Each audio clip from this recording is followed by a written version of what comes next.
had to kill myself. And there are many things that I wanted to do. I even wanted to go and even have when he was in jail to ask him why, to get an understanding.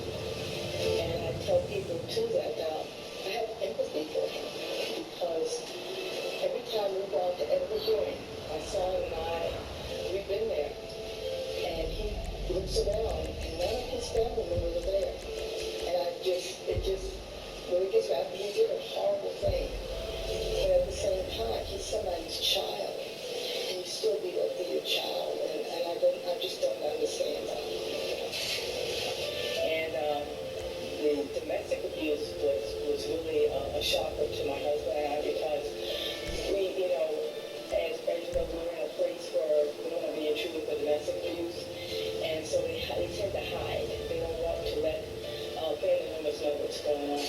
Because I had told him one time, I said, if you put your hands on her, you're mine, and I guess it was really hidden. It was really hidden. Oh, they were wonderful. My sister would always say, God, you're so weird. And I would say, thank you. And she said, there you go again. She was a great person, great personality, funny, good cook, played the violin. I took her to her first recital when I forget how old she was. But when they asked her, are you ready? She just nodded and put the violin up. I'll never forget that. She had a love for music. Wrong way. Wrong way. Go this way. Go this way. Go this way. She loved my mom and dad. Incredible. And the way she treated her daughters. She would do without. She would look without. But they never were without. She loved them so much. My husband and I are going to be doing some work here in Sedona. We're commissioning a stained glass window to be hung here at Sedona with all the Jericho and the words like up into the sunlight. We just don't know where it's going to hang at this time, but that's going to be one of the things that we're doing.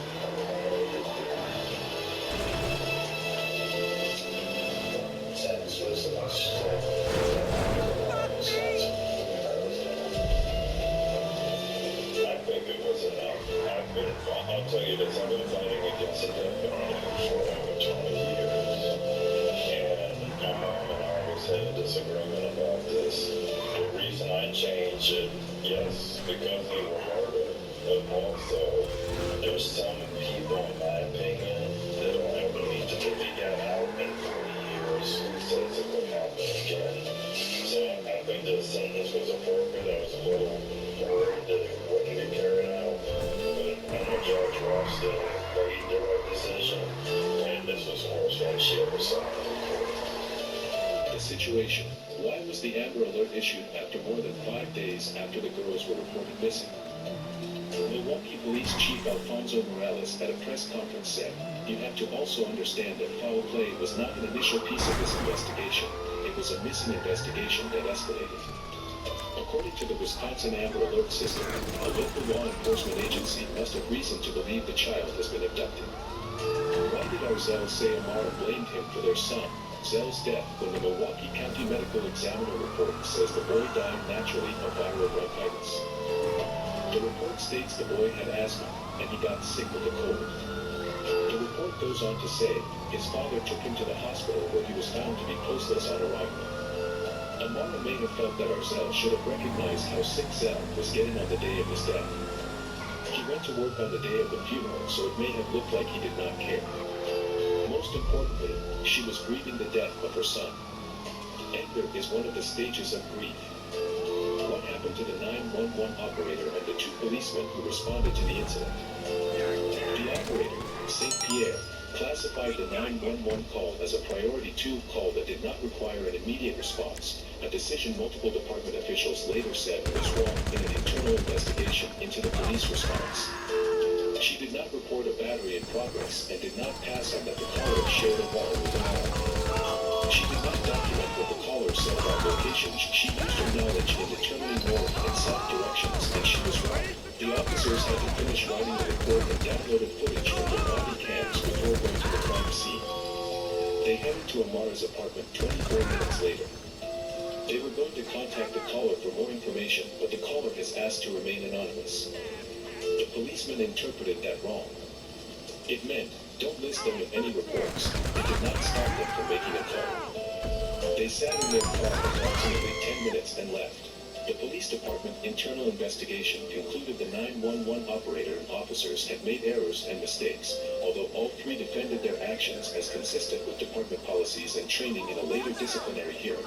St. Pierre, the 911 operator, resigned before the internal probe was complete. The acting police chief fired the two officers, Salati and Gupta, for failing to conduct. The officers appealed and got their jobs back in January. They were suspended instead, 30 days for Salati, the more experienced officer, and 15 days for Gupta, who had been on the job for 2 years. The 911 operator testified at the police hearing, saying she had been reprimanded before for giving a priority one to a similar call.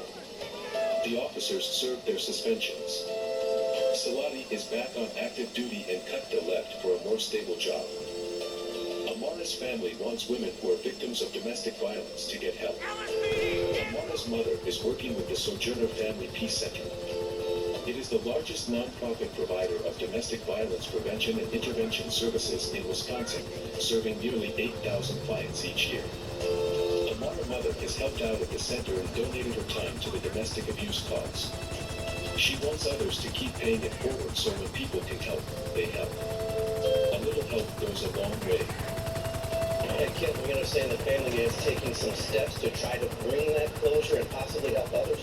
Yeah, that's right. They're working with the Sojourner Family Peace Center here in Milwaukee, which helps victims of domestic violence, hoping to make a difference for others. They've also commissioned a stained glass window of Jerica and her two little girls that will be placed there at Sojourner Family Peace Center. Arzell said he strangled Amara during the fight when the neighbors heard her screaming, so we don't know if the police could have helped her, but the family has wondered if they could have saved the girls. My sincere condolences go out to Amara's, Zanaya's, and Kamaria's family, friends, and loved ones. Please subscribe and leave a comment below. We would love to hear what you think. I'll see you in the next video. I feel that the state